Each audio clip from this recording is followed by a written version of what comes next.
Welcome everyone to my how-to video on creating the internal communication for assignment 7015. So as you can see, we're in our course Moodle, and if you scroll down and click on week 5, the very first link here is the workflow diagram for the paired assignments. These are the group projects together. So if you click on that, this page will pop up and it'll kind of show you all of the steps in the group projects. The blue part is 7014. We are now in 7015, the purple part. And so what this video is focusing on is the first task in 7015.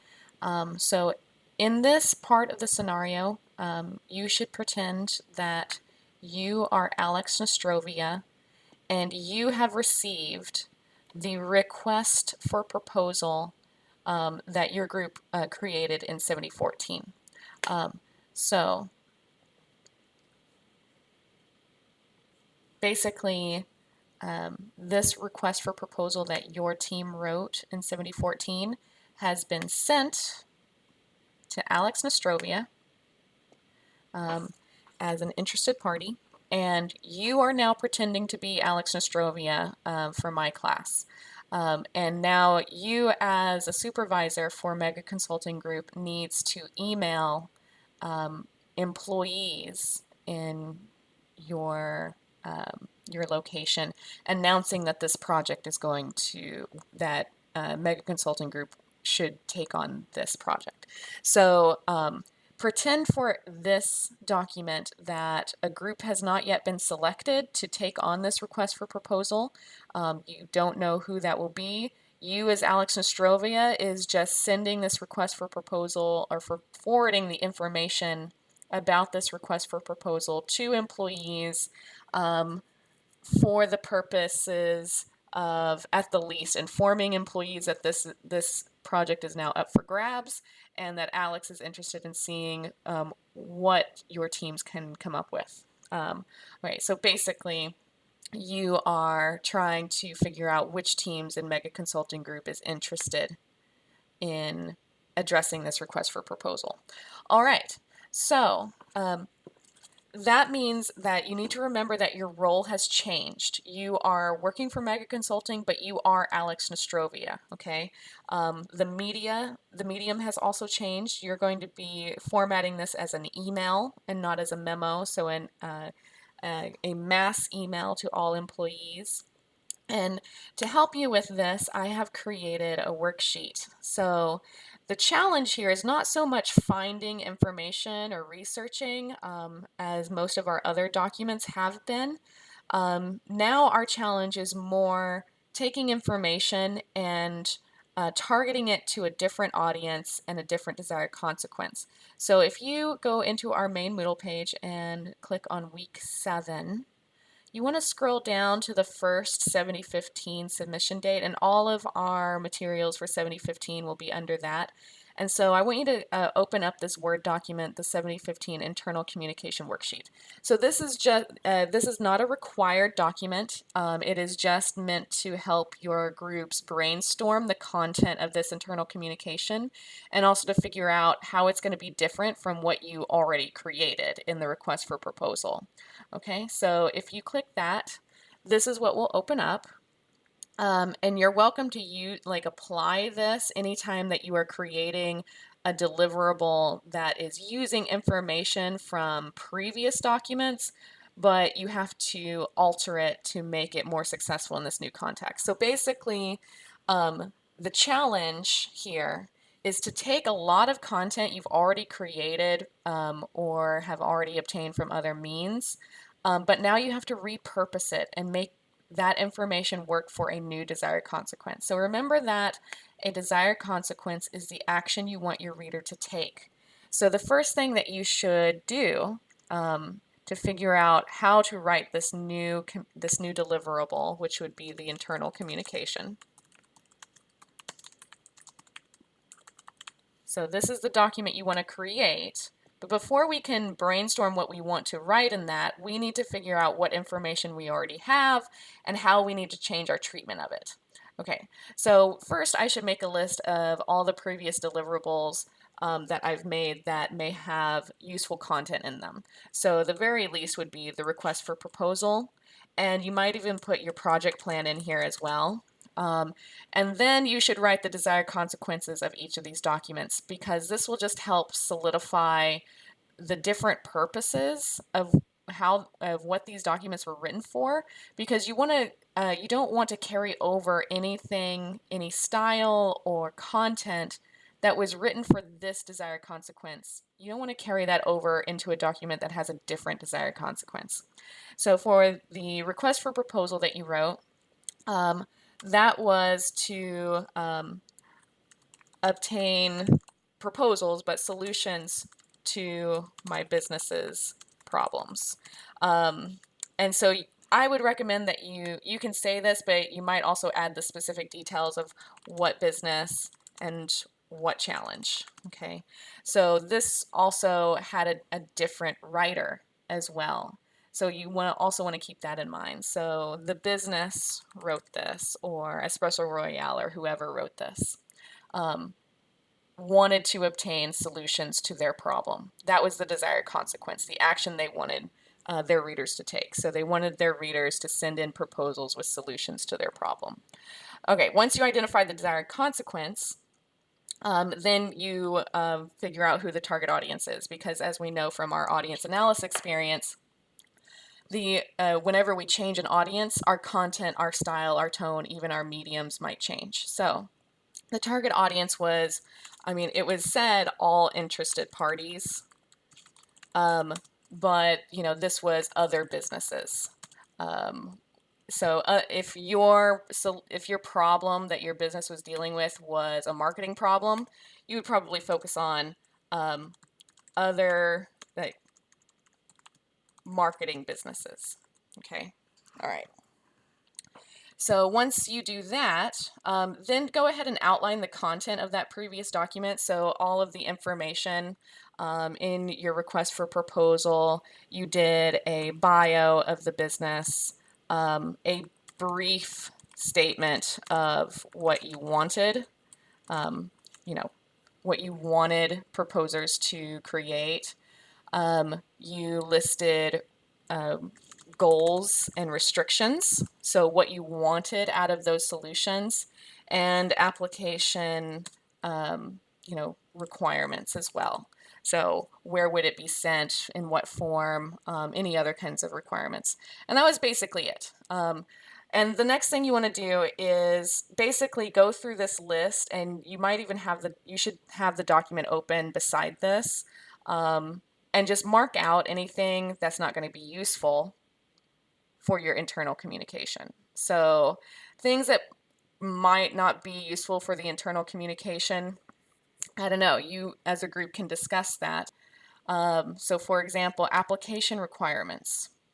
It may not be necessary to include that in the internal communication.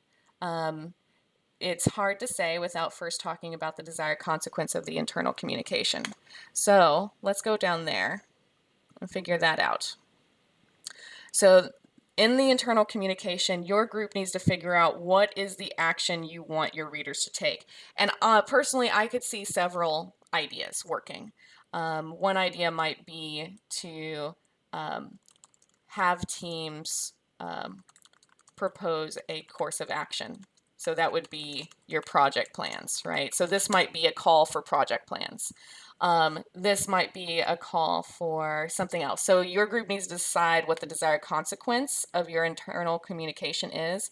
What is the action Alex Nostrovia wants teams of MCG employees to do in response to this? And then that will tell you what information from here will be necessary or not. Okay, so basically you would cut out stuff that is not going to be useful into this new document. Okay, you may also find that there's new information you're going to need to add, but we'll talk about that in a minute.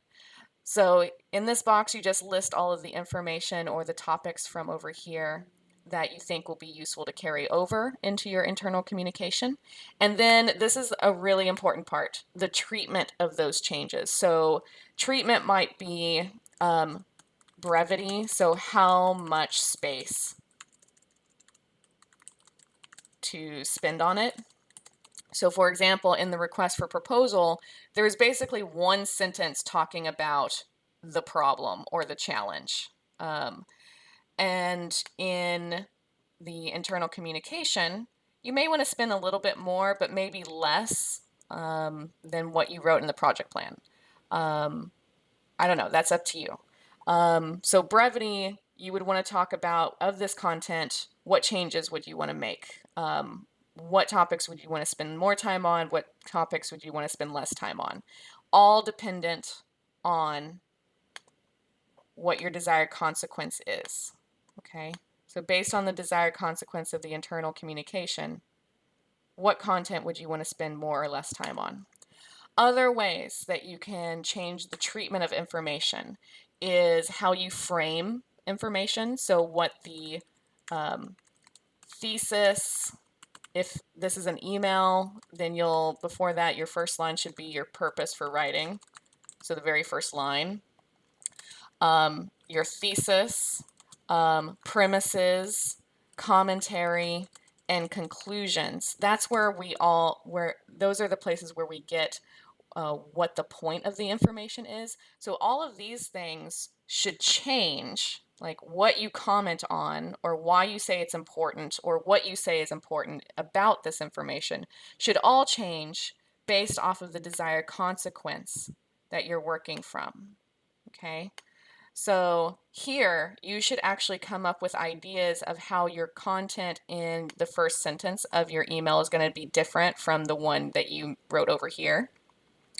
You should brainstorm ways that your thesis or premises will be different than the premises you have in the RFP. What will your commentary focus on? So these would be the comments in your body paragraphs, in which you comment on evidence or supporting information. So how will your commentary change? How will the focus change? And then your conclusions, that's where you connect the topic of that paragraph or all paragraphs to the overall purpose.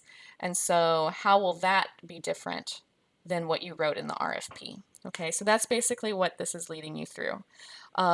So just to give you an idea of how different desired consequences can change a document drastically, the desired consequence of your project plan was to get Alex to approve your team to work on the RFP, okay? So these are two vastly different desired consequences, and as a result, your commentary and your conclusions were all about why your team was the best fit to this RFP. Whereas the commentary and conclusions about in the RFP itself were more about, what do we need? This is what we need, and this is what we want. Whereas all your commentary in the project plan is about why your group is the best fit. So that gives you an idea how even just a change in desired consequence changes what your comments focus on, what your conclusions focus on. Okay, so once you have sketched out the desired consequence, the target audience of both the current deliverable and the previous relevant ones, now you're ready to outline your content. Okay, so you've got an idea of what content can carry over, and this is up to your group's judgment. And you have a better idea of how you're going to change what you say about that content. Now you should outline your internal communication. And this is going to be a combination of info you already have and new information that this document needs, okay? So once you have this list of old information that you can carry over, now you can look at this desired consequence and say, okay, what else would these teams need to know? And you should brainstorm as a group, what else would teams need to know in order for Alex Nostrovia to get this desired consequence, whatever your team's desired consequence is. And then that'll tell you what other items to put in your outline. And then finally, just for each of those items, give yourselves direction for What is the purpose? What's your commentary going to focus on for this information? What is your premises, your conclusions? Basically, what we're doing is I'm taking you through an audience analysis, okay? All right, so that, feel free to use this worksheet or not, but that should give you an idea of the kind of process you should be working through in order to prepare yourselves for the internal communication. Because this is what I'm going to be grading you on. Yes, you're probably going to be reusing a lot of information you already have, but you're going to have to create more information. You're going to have to decide in what order to put it. You're going to have to decide what information needs much more space or writing, and what needs to be de-emphasized. And your thesis, your purpose for writing, your premises, your conclusions, all of those should be tailored to this new audience and a new desired consequence, a different desired consequence than what you wrote this information for in the past. If it looks like you just copied and pasted a paragraph and it doesn't fit to this desired consequence, you're not going to get a good score on that, okay? So I want to see you take on this challenge.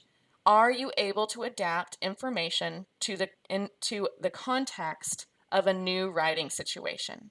And that's what this class is all about, is being able to apply information in a critical, analytical way so that you're able to succeed based off of the context of your writing situation. We don't write in a vacuum. We write within context. Okay. So that's what I'll be testing you on, is seeing if you're able to adapt familiar information to a new desired consequence, a new writer, a new audience, and adjust your content for this new context. All right, so that's what I'll be grading you on. Once you have a draft, okay, I'm going to go back to our workflow diagram. You'll need to take this through the peer review process. So in the past, you've had your peer review requests and your peer review reply memos as separate submissions from your first drafts. That's not going to happen for this project. Notice that there is one submission for all of your peer reviews, okay? So once you have your draft of your internal communication, you are then ready to write your request memo and send that off. You should send your request for peer review and this draft to 2 other groups. And to find out who that is, you just come right over here. And this is listed under week 5. It is your 7014, 7015 groups, which I am not going to open up. But next to your group number, it'll tell you which groups you're sending this to. So you should just send your peer review to the group managers of those 2 other groups. They will give you advice. And then you should be receiving 2 requests for peer review. So your group should take care of those. So you'll receive 2 requests, and then you should write 2 peer review response memos, okay? And then hold it. You're not going to turn that in yet. You're going to need to do the next part of this project, which is the proposal and its peer review, before you can submit this. So just hang on to this. Once you have finished this, move on to the next draft, and then you'll take it from there, okay? So do not submit this yet. Just hang on to your internal communication and your peer review reply and request memos. Hang on to those, and you'll move on to your next step, which is drafting the proposal. And if you want to learn more about that, I hope you'll check out my next video. Good luck.